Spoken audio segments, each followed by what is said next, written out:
আমার সম্পূর্ণ বিশ্বাস রয়েছে যে আমাদের রাজকুমারেরা সঠিক হাতে রয়েছে।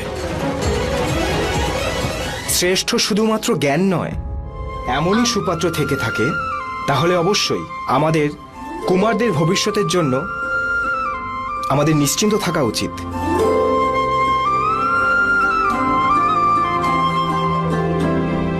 বনদেবী এই পাত্রে চাল পাঠিয়ে আমাদের সবার সন্দেহ দূর করে দিয়েছেন। বিশ্বাস করুন, যারা এখান থেকে গেছে, কিন্তু যখন তারা ফিরবে তখন রঘুকুলের কর্ণধার হবে।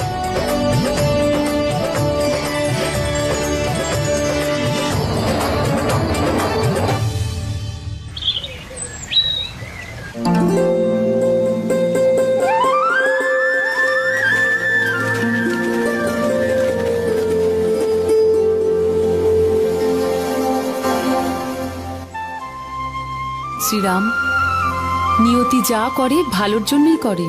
আমাদের নতুন প্রজন্মের মধ্যে সুসংস্কারের রোপণ একসাথেই হবে রামায়ণের ধরাতলে।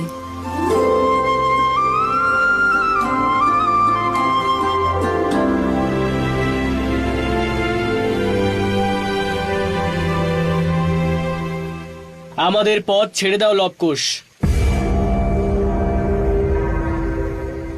আমাদের পথে বাধা সৃষ্টি হয়ে না দাঁড়াও। এই নাও, এগুলো আশ্রমের অত্যাবশ্যক প্রয়োজনীয় বস্তু। এইসব ওখানে রেখে দাও।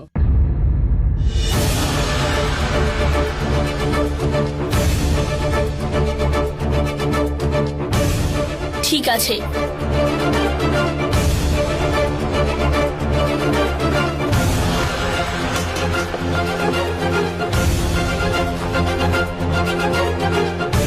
হাত দিয়ে গ্রহণ করায় কি খুব আপত্তি ছিল? যদি তোমাদের হাত দিয়ে নিতাম তাহলে সেটা উপকার স্বরূপ হতো, আর রাজকুমার কারোর উপকার নেয় না। ঋষি কুমারদের থেকে তো কোনোদিনই নয়। কিন্তু এতে উপকারের কি আছে? আমরা সবাই তো একে অপরের গুরু ভাই, তাই না? ভাই ভাই তো অনেক দূরের কথা। তোমরা দুজন তো আমার সেবক হওয়ার যোগ্য নও।